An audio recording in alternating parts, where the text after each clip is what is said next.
Ce jeudi 13 juillet 2023, l'enquête continue pour tenter de retrouver le petit Émile, 2 ans et demi, disparu depuis ce week-end après avoir échappé à la vigilance de ses grands-parents. Dans les colonnes du Parisien, on apprend ce jour qu'un adolescent a été auditionné plusieurs fois par les forces de l'ordre. Si est un bouleversant fait divers qui continue de faire les gros titres de la presse nationale et régionale. Émile, 2 ans et demi, est introuvable depuis ce samedi 8 juillet 2023. Le garçonnet, suiveur de papillons, débrouillard et habitué à la marche, s'est volatilisé après une sieste selon le témoignage de ses grands-parents qui en avaient la garde.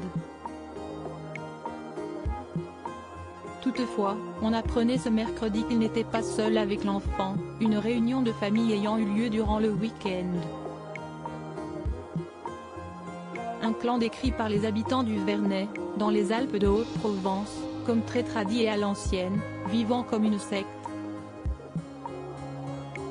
Depuis cette disparition inquiétante, pour laquelle l'alerte enlèvement n'a pas été déclenchée, les forces de l'ordre ont auditionné la population tout comme la mère de l'enfant. Et en particulier un adolescent, comme le révèlent nos confrères du Parisien ce jeudi 13 juillet 2023. Ce jeune homme, issu d'une famille d'agriculteurs de la région et à l'identité gardée secrète, a ainsi été entendu à plusieurs reprises. En cause, son goût pour la vitesse, notamment en tracteur, lui qui avait déjà eu un accident de buggy ainsi qu'un accident d'engin agricole qui l'avait trop chargé en paille. Toutefois, cet amoureux du volant a été mis hors de cause après son témoignage et les vérifications des gendarmes.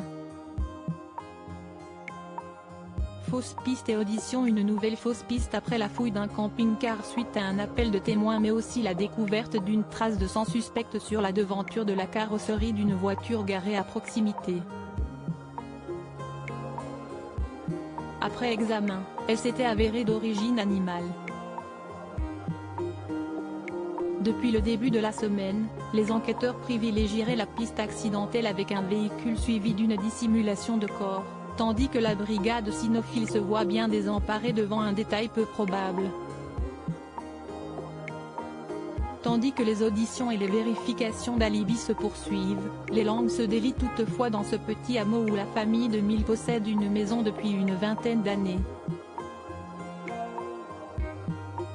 Et les chances de retrouver le petit garçon vivant se voient désormais très réduites selon le procureur.